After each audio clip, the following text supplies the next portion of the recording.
প্রিয় শিক্ষার্থীরা, আজকে আমরা নিষেকের পরিণতি নিয়ে আলোচনা করছি। গত ক্লাসে নিষেক আলোচনা করা হয়েছিল। নিষেকের পরিণতিতে দেখো, নিষেকের গর্ভাশয় কী হয়? গর্ভাশয় ফলে পরিণত হয়, ডিম্বক বীজে পরিণত হয়, বীজ থেকে একটা নতুন বংশধরের সৃষ্টি হয়। এখন আসো পরিণতিটা, ভ্রূণটা আমরা ভ্রূণের গঠনটা করেছিলাম। ভ্রূণের পরিণতিতে কী বলছে? ভ্রূণের পরিস্ফুটন।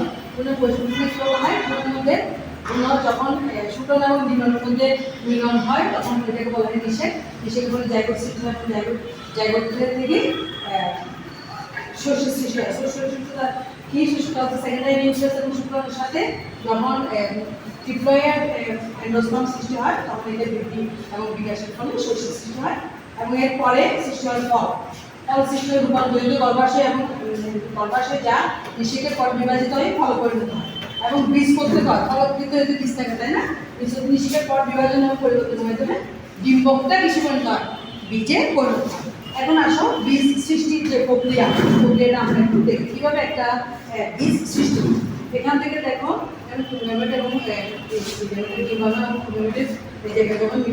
আমরা গত ক্লাসে পড়েছি এটা সেকেন্ডারি নিউক্লিয়াস, ডিম্বক এবং এই ডিম্বাণু সাথে পুনরাবৃত্তি যখন মিলন হয় তখন এটাকে বলা হয় নিষেক। নিষেকের পর এখানে ধরনের একটা এন্ডোস্পার্ম সৃষ্টি হয়। এন্ডোস্পার্ম তার নিউক্লিয়াস সৃষ্টি, নিউক্লিয়াস থেকে একটা অপরিপক্ক ভ্রূণ সৃষ্টি হয়। ভ্রূণ ভ্রূণটা পরিপক্ক হয় পরবর্তীতে একটা কিছু পরিণত হয়, বীজে পরিণত হয়। এখন আসো এই যে মানে বীজটা কীভাবে সৃষ্টি হলো আমরা দেখলাম। এই নিষেকের ফলে বীজ সৃষ্টি, বীজের মধ্যে এন্ডোস্পার্ম নিউক্লিয়াস ভ্রূণ তৈরি করতে হলে বীজে পরিণত হয়। এখন আসলে নিষেকের আগে এবং পরে গর্ভাশয় বা ডিম্বাশয়ের যে পরিবর্তন হয় ওটা আমরা দেখি উদ্ভিদের ক্ষেত্রে। এবং গর্ভাশয় কিসে পরিণত হয়? যে আমরা গর্ভাশয় পরিণত, গর্ভাশয় কিসে পরিণত হয়? ফল পরিণত হয়।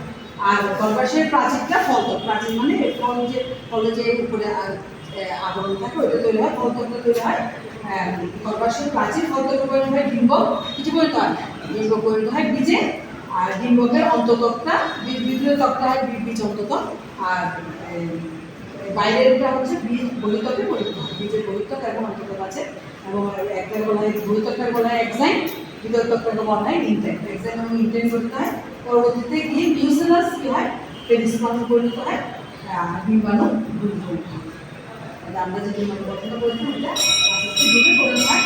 এখন দেখো সেকেন্ডারি নিউক্লিয়াস কিসে পরিণত হয়? এখানে দেখো, এখানে আমরা বলছি সেকেন্ডারি নিউক্লিয়াস কিসে পরিণত হচ্ছে? শস্যে পরিণত হচ্ছে। শস্য, এই শস্য জিনিসের শস্য হয় হচ্ছে ট্রিপ্লয়েড নিউক্লিয়াস, এটা এন্ডোস্পার্ম, ওইটাকে শস্য বলা হয়।